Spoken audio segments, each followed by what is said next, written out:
Energía almacenada en un capacitor. Cualquier par de conductores que posean una carga eléctrica de igual magnitud pero de sentido contrario y estén separadas por un aislante eléctrico formarán un capacitor. La capacitancia se define como la carga almacenada en los conductores dividido entre la diferencia de potencial que existe entre ellos. Pero para analizar cuánta energía se almacena en un capacitor, consideremos el modelo de un capacitor de placas paralelas. Como su nombre lo implica, está constituido por dos placas A y B de superficies iguales S y separadas por una distancia muy pequeña d. La capacitancia de este capacitor se puede encontrar al multiplicar la constante de permitividad del espacio libre y multiplicarla por la superficie de las placas y dividirla entre la distancia que la separa. Las unidades del capacitor son el faradio, pero usualmente se emplean sus múltiplos como el microfaradio, el nanofaradio, el picofaradio, entre otros.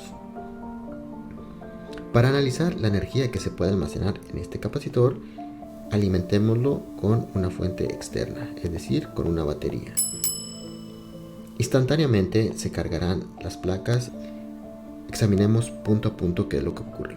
Inicialmente, los electrones del polo negativo de la batería se dirigirán hacia la placa A, cargándola de forma negativa, mientras que los electrones de la placa B saldrán de esta y se dirigirán hacia el polo positivo de la batería.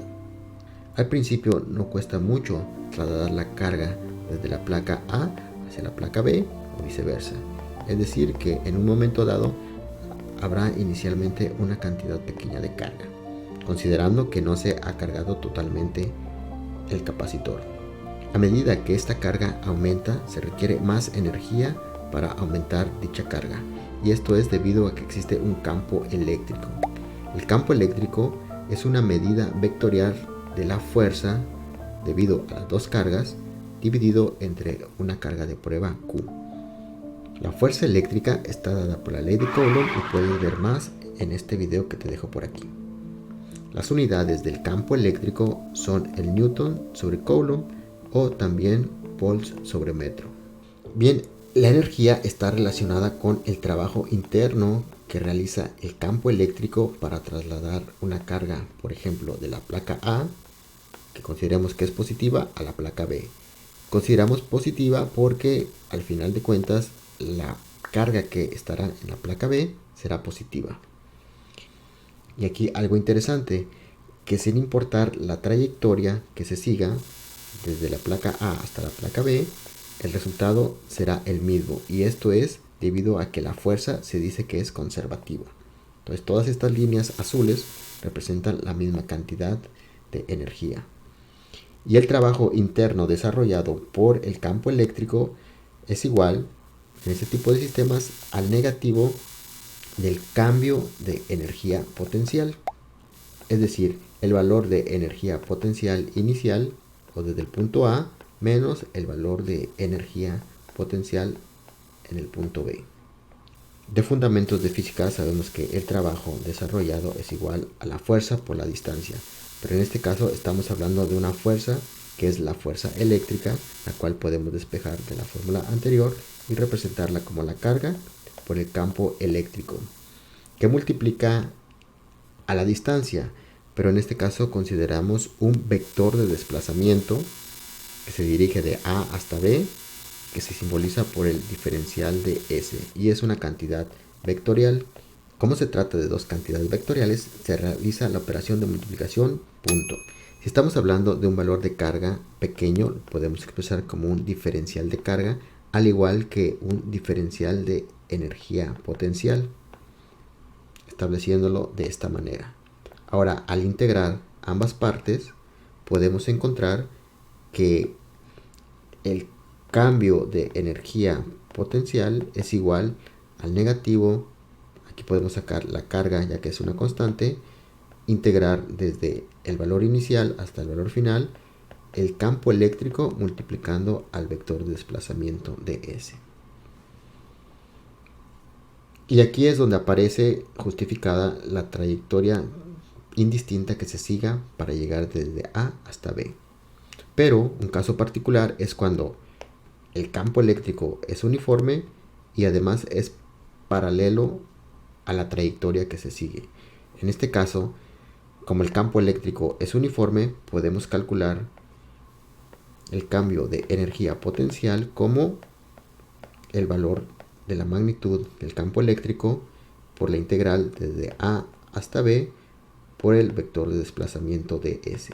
El vector de desplazamiento no es otra cosa más que la distancia que hay desde el valor de A hasta B, y por lo cual finalmente queda expresado como el producto de Q por la magnitud del campo eléctrico y la distancia. Y aquí nuevamente se cumple que el producto Q por E es la fuerza y D la separación, es decir, la distancia. Ahora bien, puesto que existe una energía potencial en el punto A y en el punto B, estamos hablando de un cambio de energía potencial, es decir, la diferencia que hay desde A hasta B. Y esta unidad de cambio de energía se puede cuantificar mediante la diferencia de potencial, que es un concepto muy empleado en circuitos eléctricos. Y este se define como la relación que existe entre el cambio de energía dividido entre una unidad de carga de prueba. Es decir, es la trayectoria que sigue una carga que va desde el punto A hasta el punto B, atravesando un campo eléctrico siguiendo una trayectoria definida.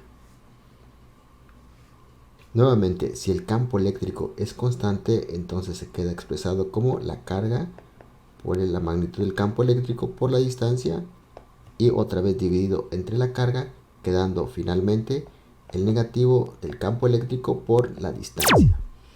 Y esto se refiere a la diferencia de potencial, o comúnmente llamado voltaje. Ahora bien, expresemos el cambio de energía potencial como el negativo del trabajo interno, es decir, la carga que estamos moviendo, y ahora en lugar de escribir ED, escribamos el negativo de la diferencia de potencial, y de esta manera podemos escribir que la energía potencial es igual a Q por la diferencia de potencial.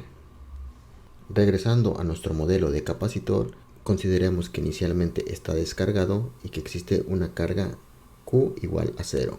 Conforme pasa el tiempo, y de hecho instantáneamente, la carga final en la placa B será igual a Q, mientras que en la placa A será igual a menos Q. Esto quiere decir que de la fórmula del capacitor, recordando que la definición de capacitancia es la carga entre la diferencia de potencial, de aquí podemos obtener la diferencia de potencial como la carga dividida entre la capacitancia.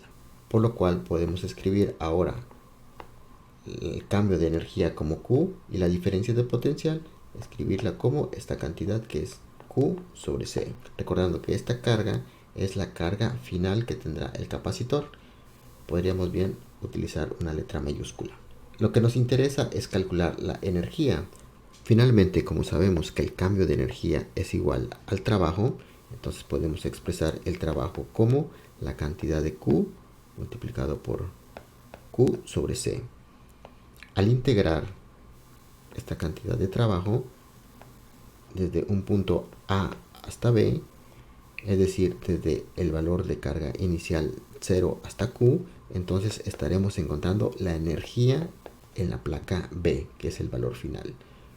Esta integral se resuelve utilizando la forma de la integral de b a la n por el diferencial de b, que es igual a b a la n más 1 sobre n más 1. Como está definida, no necesitamos agregar ninguna constante. Al aplicar la fórmula, tenemos que la variable independiente b es igual a q y que n es igual a 1, por lo tanto n más 1 es igual a 2. Al aplicar la fórmula, tenemos finalmente que la energía almacenada en el capacitor es igual, sacando del integrador la constante 1 sobre c, e integrando sobre q, nos quedaría q al cuadrado sobre 2 evaluado de 0 a q. y esto resulta finalmente a Q cuadrada sobre 2C. Y esta es la energía almacenada en un capacitor. Manipulando un poco estas ecuaciones, podemos arreglarla para que se vea como un medio de C por B cuadrada. Y esta, al ser una energía, se mide en joules. Y con esto finalmente determinamos cuánta energía se almacena en un capacitor de placas paralelas, pero se aplica a cualquier tipo de capacitores. Si te gustó el video, sígueme para ver más temas como estos.